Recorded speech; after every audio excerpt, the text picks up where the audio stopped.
Is this movie fantastic? Let me tell you where to find the beasts of this movie. What up, big kids? Here's your big review of Fantastic Beasts and where to find them, out today on 4K Blu-Ray DVD combo pack. Thank you Warner Home Video for sending out this review. Now, I saw this movie in theaters. I've been meaning to review it, so I'm going to give you guys the movie review as well as the 4K review. Now, the movie takes place 70 years before the original Harry Potter. This is based on the textbook Fantastic Beasts and Where to Find Them, which is in the Harry Potter universe. It's a book that the Hogwarts students read. And it takes place about the journey of Newt Scamander, played by Eddie Redmayne, him writing this book. So this is the first of what's going to be a 5-part franchise. But this movie is a good standalone film. If they made no other Fantastic Beasts, even though they set it up for more, it could be a good standalone film. Now, this movie takes place in 1920s New York. Newt Scamander has left Britain for America in search to let go one of the beasts, in which, if you see the movie, you know what I'm talking about, one of that cool phoenix bird type of beasts into Arizona, the wilds of Arizona, which I thought was hilarious. Now, Eddie Redmayne does a great job playing Newt Scamander. He's kind of a loner. He's a little bit of outcast. You know, he got shunned from Hogwarts, and now he's, just trying to show his love for these beasts. He's very misunderstood. He's a little bit damaged, and you can see he's had his heart broken, but he hides it really well. Eddie Redmayne really does a great job showing all the different dimensions of Newt's personality. And he's really great. I really love his quirkiness and his love for the beasts. And by the way, the beasts in these movies are really fantastic, for other words. I do wish we could have seen a little bit more of them. But some of them, like the one animal that steals a bunch of jewelry and gold, is just hilarious. And the one that has a love affair for Kowalski's character is just so freaking funny. But yeah, on his journey, Newt encounters a few people, including the Goldstein sisters, played by Catherine Weatherston and Alison Sudol, who plays Tina and Queenie. Tina is more the straight person of the group. She is a part of the American Wizard and Witches organization. She's trying to make sure that magic is kept under wraps, and nothing is shown to the No-Majs, which is the American version of the Muggles. So she's trying to help Newt get his beast back into his briefcase. And Queenie, her sister, is one of my favorite characters. She is such a dear. She can read minds. And she's such a lovable, kind of very sassy, sexy character, which I absolutely love. But my favorite character, definitely the No-Maj himself, Dan Fogler's character, Kowalski. He gets lost in this mess. He's just trying to start a bakery of his own, and it becomes the audience eyes of the movie, going through this crazy journey with magicians or wizards and witches, and seeing magic for the first time, seeing all these crazy beasts, and his reactions are just it's just priceless. He is hilarious. I always loved him from Fanboys, and he's in Goldbergs recently, and so yeah, he was just one of my favorite characters. We also get a tragic character played by Ezra Miller, Clayton's. He is just so tragic, and his story will definitely make you tear up. Ezra Miller is such an underrated actor. I can't wait to see him as the Flash and Justice League, as well as the Flash movie. And yeah, he really brings a lot of emotion and heart to this movie. A lot of sad emotion, but really good. You got Colin Farrell in this movie, who plays Graves. He's the villain of the movie. If you've seen the movie, you know the little twist in it. I won't spoil it, but his character definitely sets up future installments of the movie.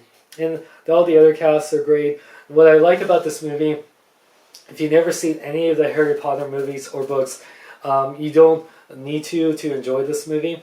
It takes place in the same world, but it's not like doing so many callbacks. They do mention Hogwarts and, little thing to Dumbledore, which, this is connected to it. But at the same time, you don't need to read any of the books, watch any of the movies to really enjoy this movie, which is so great. And of course, it takes place in a different era, whereas the Harry Potter movies take place in the 90s or early 2000s. This one takes place in the 1920s.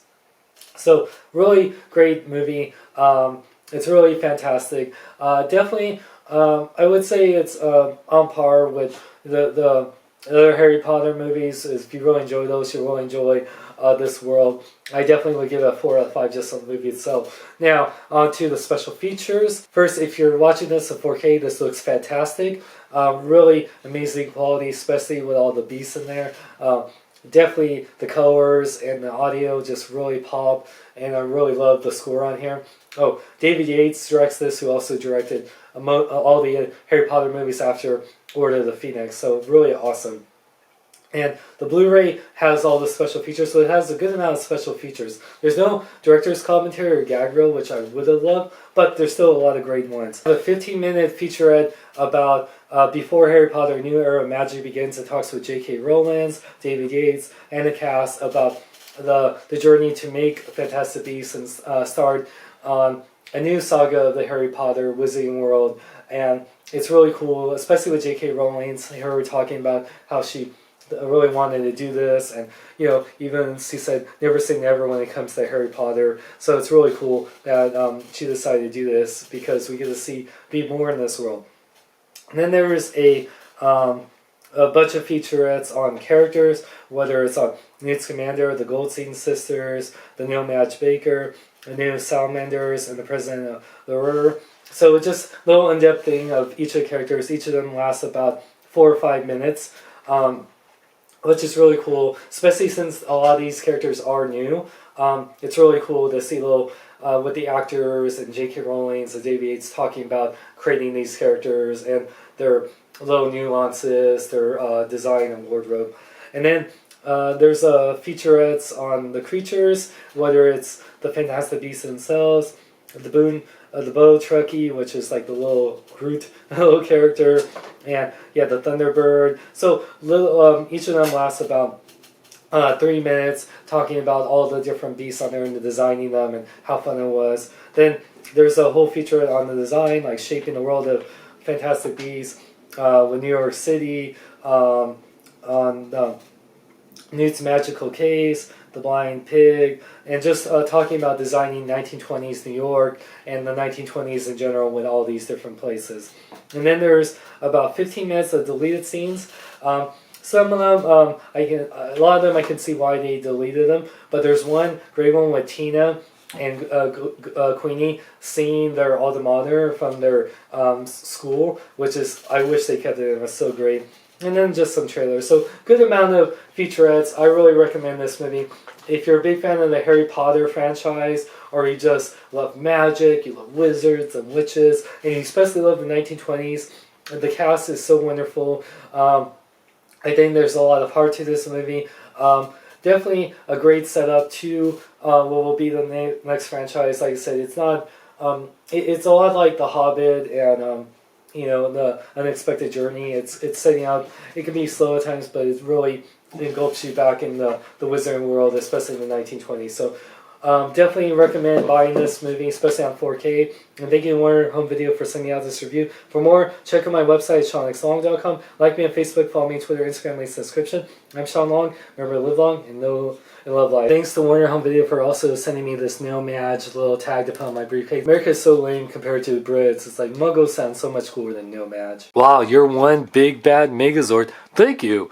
That's not a compliment. Can you do this?